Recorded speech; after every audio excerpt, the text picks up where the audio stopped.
గోవింద. వెంకటేశ్వర సుప్రభాతంలో వెంకటేశ్వర మంగళాశాసనానికి సంబంధించి చివరి శ్లోకాలు మనకు అర్థం తెలుసుకుందాం. స్రగ్భూషాంబరహేతీనాం సుషమావహమూర్తయే సర్వార్తిశమనాయాస్తు వెంకటేశాయ మంగళం. సర్వార్తిశమనాయాస్తు, అన్ని ఆర్తులను తీసేటువంటి, అన్ని ఆర్తులను తొలగించేటువంటి వెంకటేశ్వర స్వామి నీకు మంగళం. ఎలా ఉన్నాడు ఆయన?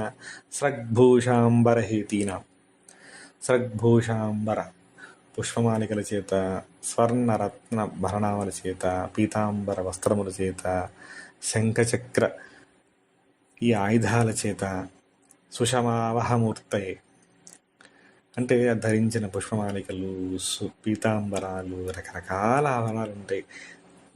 స్వామి కంఠానికో ఆభరణం, కౌస్తుభమణి, బంగారు యజ్ఞోపవీతము, మొలతాడు, రకరకాల లక్ష్మీహారాలు, ఇవన్నిటితో శుభాయమానంగా ఉంటాడు స్వామి. తులసి, స్వామి యొక్క పాదాల పైన తులసి, వీళ్ళన్నీ ఏం చేస్తాడు ఆయన? సర్వార్తి సమనాయాస్తు, నా పాదాలే ఆశ్రయించమని నిలబడ్డాడు ఆయన ఎన్నో లక్షల సంవత్సరాల నుంచి.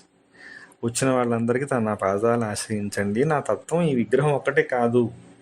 ఇక్కడే మనం గ్రహించాల్సింది ఏంటంటే, ఈ విగ్రహంలో మాత్రమే నేను లేను, సమస్త బ్రహ్మాండము నేనే.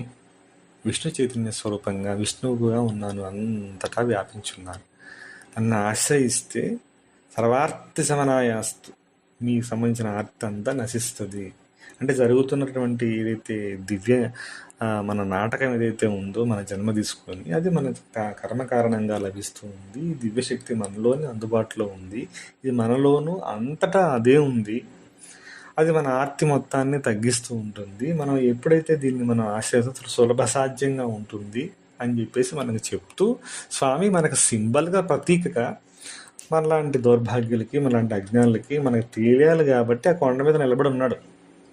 ఆ కొండ మీదే కాదు, మన ఎదురుగా చెప్తున్న నా ఎదురుగా ఉన్నాడు, వింటున్న మీ ఎదురుగా ఉన్నాడు, వెనక ముందు చుట్టుపక్కల ఉన్నాడు. రామదాస్ అంటాడు, చుట్టుపక్కల ఉన్నాడు స్వామి అంటాను. గుడి నేను కట్టలేదు, నువ్వు కట్టించిన స్వామి అంటాడు రామదాసు. నేను ఒక్కడిని గట్టి కాదు, నువ్వు పక్కన నిలబడి నువ్వు నడిపించావు నాయన, పక్కన నిలబడి అని చెప్పి కీర్తన ఉంటుంది.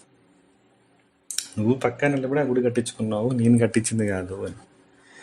అలాగే స్వామి ఇది మనకి సింబాలిక్గా ఉండడానికి తిరుమల కొండ మీద వెంకటేశ్వర స్వామిగా అక్కడ నిలబడ్డాడు. కానీ అక్కడ అంతటా ఉంది ఆ చైతన్యం. వెంకటేశ్వర స్వామి తిరుమలలోనే కాదు, మన ఇంటి ఎదురుగానే కూడా ఉండు, మన ఇంట్లో కూడా ఉండు, మీ ఎదురుగా నా ఎదురుగానే ఉన్నాడు. ఇవి చెప్తున్నా నాకు, వింటున్నా మీకు, చుట్టుపక్కల చుట్టూ పక్కన నిలబడి వెనక ముందు